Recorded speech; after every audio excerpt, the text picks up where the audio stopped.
Bismillahirrahmanirrahim. Assalamualaikum warahmatullahi wabarakatuh. Perkenalkan, nama saya Dava Surya dari kelompok 6. Pada kesempatan kali ini saya akan mempresentasikan mengenai study case perusahaan farmasi wajib patuhi etika pemasaran obat.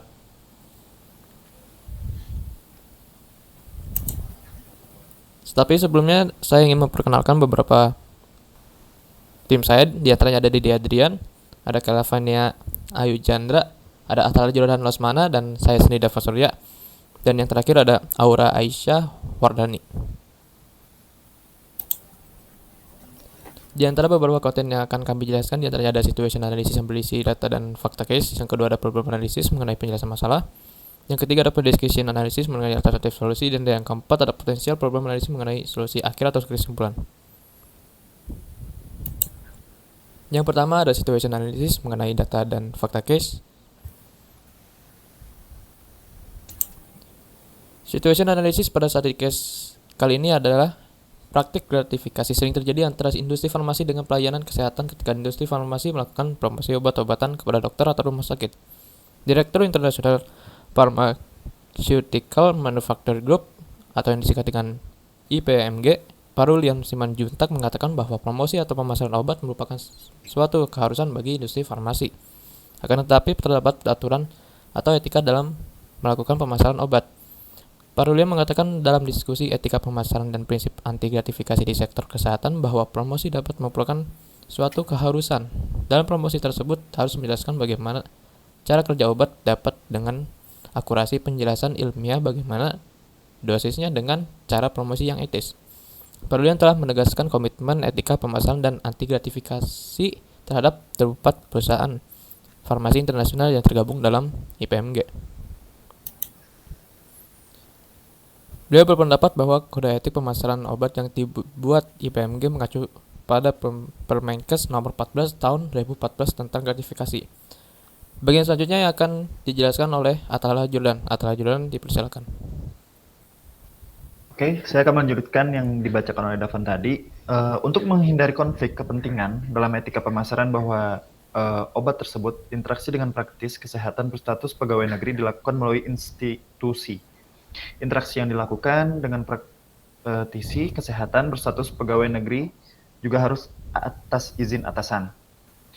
Inspektur Jenderal Kementerian Kesehatan Wayan Rai Swarthana mengatakan bahwa Permenkes 14 tanggal 14 tahun 2014 memang sudah jelas mengatur tentang gratifikasi dan sanksi yang diberikan. Permenkes menegaskan bahwa gratifikasi adalah pemberian uang, barang, rabat atau diskon, komisi, pinjaman tanpa bunga, tiket, perjalanan, fasilitas penginapan, perjalanan wisata, pengobatan cuma-cuma, dan fasilitas lainnya, baik yang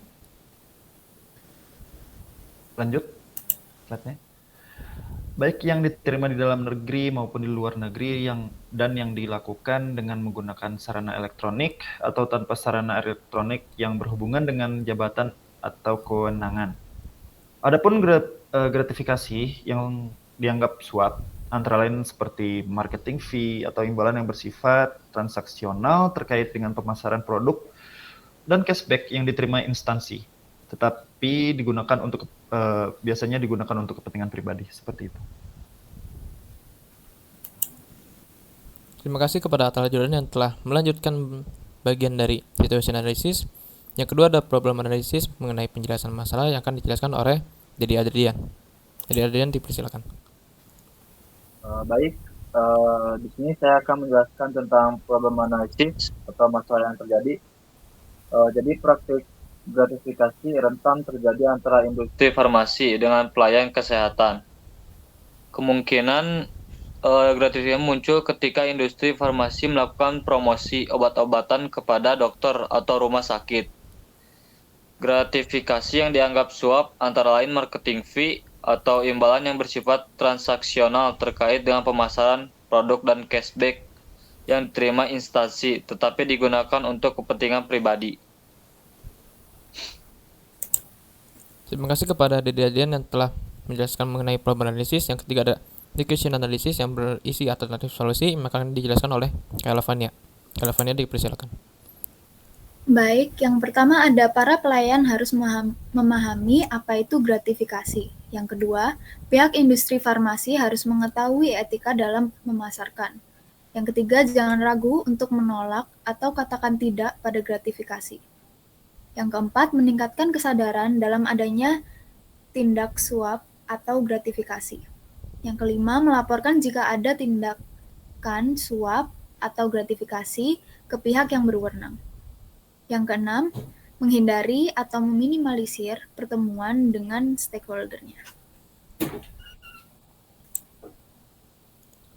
Terima kasih kepada Kak Lavenia telah menjelaskan decision analysis. Yang keempat adalah potential problem analysis, solusi akhir atau kesimpulan yang akan dijelaskan oleh Aura Aisyah. Kepada Aura Aisyah dipersilakan. Baik, terima kasih. Berikut kesimpulan yang akan saya bacakan. Seharusnya pihak industri farmasi mengetahui etika dalam memasarkan mengenai permasalahan gratifikasi yang dilakukan. Untuk pihak berwenang, harus secara sigap menangani kasus seperti ini dan memberikan peringatan serta hukuman kepada perilaku. Sekian dari saya.